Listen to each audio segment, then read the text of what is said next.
Ahora, hay algo, Héctor, que yo me gustaría mucho comentar contigo. Ayer se da a conocer que toda la información sobre las vacunas resulta de seguridad nacional y que no la vamos a poder conocer porque está reservada. Esto decide la Suprema Corte de Justicia.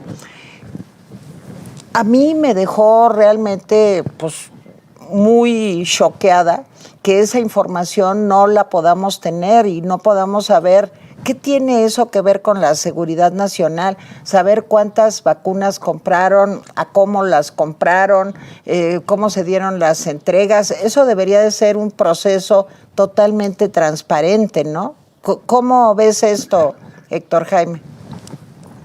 Fíjate que como legisladores nosotros promovimos precisamente que nos dieran ese acceso. Ahí primero, en la dependencia, en relaciones exteriores, en salud, en el propio Birmex, que en teoría iba a comprar algunas. Después fuimos al INAI a manifestarnos en contra de que no nos respondían, el INAI ante la Corte. Y bueno, la Corte ayer, me parece que de manera desafortunada, pues decide que se mantenga todavía en secrecía, porque tampoco vemos razones de Estado. Sin embargo, lo que sí trasciende de fondo, y que vale la pena señalar, es que hace 778 días este Estado está en emergencia mayor. Y con ese pretexto, el presidente de la República, que también encabeza un órgano constitucional que se llama Consejo de Salubridad General, hizo 3 acuerdos. Y en los 3 fue decirle el cheque, el blanco a López-Gatell. Entonces, todo es materia de seguridad nacional. Como tampoco me explico por qué tendría que ser materia de seguridad nacional, Tere y estimado auditorio, el que un centro de salud nos digan cuánto va a costar y dónde se va a construir, ¿no? O qué tipo de equipo va a tener. Bueno, cualquier obra de salud, ahora con una publicación reciente, con estos 778 días de dictadura sanitaria franca, con ese pretexto, pues todo ha sido por decretos. ¿Qué se importa? ¿Qué nos exporta? No solamente es el tema de las vacunas, todo lo que se trae que tenga que ver con la COVID-19 está reservado por 5 años, Tere. Es una desgracia porque además, pues los efectos indeseables, por ejemplo, ¿quién es el responsable sanitario de las vacunas Sputnik? Es la COFEPRIS, es la empresa rusa, es Birmex, que se compró a través de diferentes mecanismos curiositos. Pues deja tú de cuánto valgan las vacunas, porque para eso hay dinero suficiente. Tenían 140,000 millones de pesos en junio del 2020 y no han comprado ni 40,000, ya se les terminó el dinero. Pero lo que sí es un hecho es que los efectos indeseables, a los cuales no ha hecho referencia Lauriani, valdría la pena que comentara, bueno, pues no se ha dado. Por último, ¿qué pasó con la vacuna azteca? Pues no, que estábamos ya muy adelantados con la vacuna mexicana. La vacuna patria, bueno, la famosa azteca, y en Cuba está la Soberana, está la Abdalá y otras más. Jaime, pues, ¿qué está pasando? O sea, mira, ¿qué negocios se ocultan detrás de eso? Yo creo que lo que sí, seguramente negocios, pero básicamente lo que se está ocultando es la incapacidad. Yo te aseguro que si supiéramos, mira, y seguramente lo harían porque yo sigo también la información, no con tanta acuciosidad, pero sí también la sigo. Se publicaba cuántas vacunas compraban y cuántas vacunas tenían en stock. Sí. Y llegó un momento, y lo comentamos esa vez que te entrevistamos, que había un diferencial. Sí, claro. Y uno decía, se aplicaron tantas vacunas, y uno decía, bueno, y el otro millón de vacunas, y luego fueron 2 millones de vacunas, luego fueron 14 millones de vacunas. ¿Dónde están las otras vacunas? Porque la respuesta durante meses fue en tránsito. Y entonces uno decía, pues... Jaime, es como hubo 50 millones de vacunas. Sí. Entonces, 50 en stock. Era como pues, ¿a dónde van? ¿Qué tan grande es este país que se lo llevan en burro? Por eso están en tránsito. Si publicaran cuántas vacunas se compraran con una bitácora, descubriríamos, y eso es un rumor, pero una vez Lorian decía, no lo podemos comprobar, pero yo creo que hay vacunas que ya caducaron. Sí, claro. Millones de vacunas que ya sí caducaron. Se puede comprobar. Sí.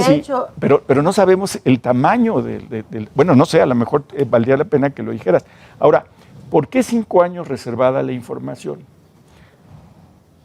La pregunta es, porque cualquier delito a perseguir, piensan que se va a prescribir en menos de 5 años, pero se equivocan, porque depende de qué los acusemos.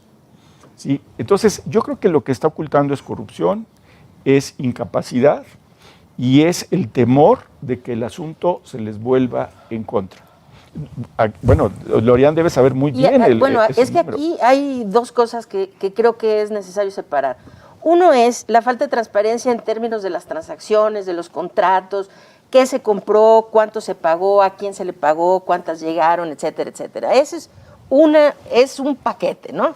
Y no hay transparencia en ese sentido, y debe haber, sin duda, debe haber. Pero aquí hay otra parte que a mí me interesa más, que es la parte de que no han sido transparentes es decir, no existen bases de datos de vacunación abiertos, pues, bases de datos abiertos de vacunación en México. Queriendo decir que no sabemos concretamente, sí sabemos porque han anunciado cuántas vacunas han llegado, de estas periódicamente se sabe cuántas aplicaron, a qué grupos de edad, qué sé yo, pero no sabemos información tan básica como cuántas dosis de AstraZeneca se aplicaron en cada entidad federativa, a qué grupos de edad, cuántas de esas personas terminaron infectadas después de la vacunación, cuántas hospitalizadas, cuántas se murieron después de la vacunación. Es decir, este es un problema muy, muy serio porque habiendo bases de datos podríamos saber cuál ha sido ya en la vida real la eficacia de las vacunas en nuestro territorio y saber, oigan, es que la gente que se vacunó por decir, ¿no?, con Sinovac, tienen una tasa de hospitalización mucho más alta que cualquier otra vacuna o de mortalidad mucho más alta que cualquier otra vacuna. Esto sería un buen aviso de que hay que dejar de utilizar esta vacuna y sustituirla por otra, ¿no?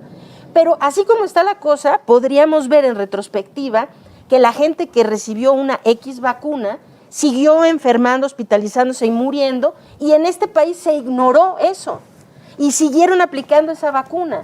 Entonces, es realmente un problema que va más allá de la cuestión de los contratos y el dinero. Es que esto ha tenido un impacto directo sobre la salud, pues, o sea, sobre el control, sobre la vida de los mexicanos. Y quisiera hacer aquí 2 acotaciones rápidas. Uno, cuando hablamos de la vacuna Abdala, y no terminé de decir algo. Claro que es muy problemático que la vacuna no tenga los estudios de fase 3 publicados, una serie de cosas. Pero quienes la defienden dicen, bueno, pero el estudio ahí está. No se ha publicado, no ha sido revisado por pares, pero ahí está el estudio preliminar. Sí, es cierto. Pero aquí el punto importantísimo, más que no tener el estudio publicado en una revista científica, revisada por pares, bla, bla, bla, aquí el punto es esto, que ese estudio no se realizó en menores de edad. Es decir, ese es el estudio clínico de fase 3 de la vacuna Abdala, considera una población de 19 años a 83, 85 años, 80 y tantos años, ¿no? De 19 en adelante. Esto quiere decir que quieren aplicar una vacuna a la población entre 5 y 11 años, para la cual no existe un solo estudio de dosificación, de toxicidad, de efectividad, de efectos secundarios, etcétera, en esa población en particular, es decir, en los niños de 5 a 11. ¿Cómo pretenden aplicar una vacuna si no sabemos ni siquiera qué dosis necesitan llevar los niños? Terrible. Y nada más para terminar el comentario y retomar esta parte que estaban mencionando en términos de cuántas vacunas llegaron y se empezaron a acumular. Sí, llegó un momento en el que se tenían supuestamente más de 50 millones de vacunas ahí en algún lugar. En tránsito, evidentemente, no podían haber estado, porque en tránsito, ¿saben el costo que sería tener en tránsito esa cantidad de vacunas? Claro. O sea, es una locura, y en bajas temperaturas, y en fin. Exacto, y en tránsito. Una cosa es en almacenamiento, o sea, están todas en un almacén, ¿no? Pero en tránsito significa que las están moviendo, eso es imposible, ¿no? En fin, esta cifra fue disminuyendo, pero al día de ayer, esa cifra es de 16.7 millones de dosis.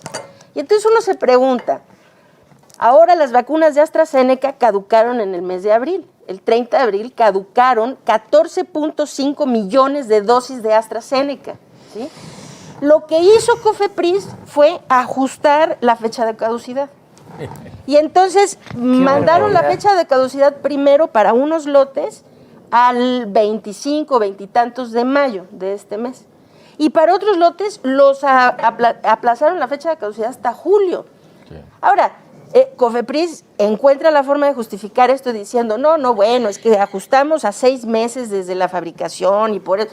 Sí, que digan misa, pero la verdad, yo quisiera saber qué opina la farmacéutica AstraZeneca de que aquí en México se haya ajustado las fechas de caducidad que ellos le dieron a las vacunas que nos vendieron. A conveniencia. Es una locura. Pero a ver, el detalle es, se caducan 14.5 millones de vacunas de AstraZeneca, teniendo todas esas vacunas almacenadas. ¿Qué estaban esperando para aplicarlas? Porque en este país tenemos, aquí estoy viendo los datos de ayer, el 63% de la población mexicana, solo el 63%.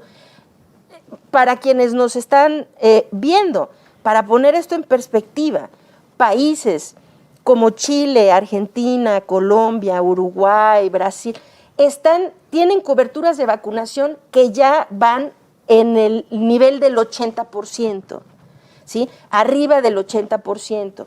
Nosotros estamos en el 63%. Es decir, tenemos lo que hoy se considera una muy pobre cobertura de vacunación. Y dejamos caducar 14.5 millones de vacunas y hoy seguimos almacenando 16.7 millones de dosis. No tiene ningún sentido esto. Y dejamos morir gente en la tercera y cuarta ola porque no fueron vacunados. Entonces, es realmente imperdonable que es así como están sucediendo las cosas.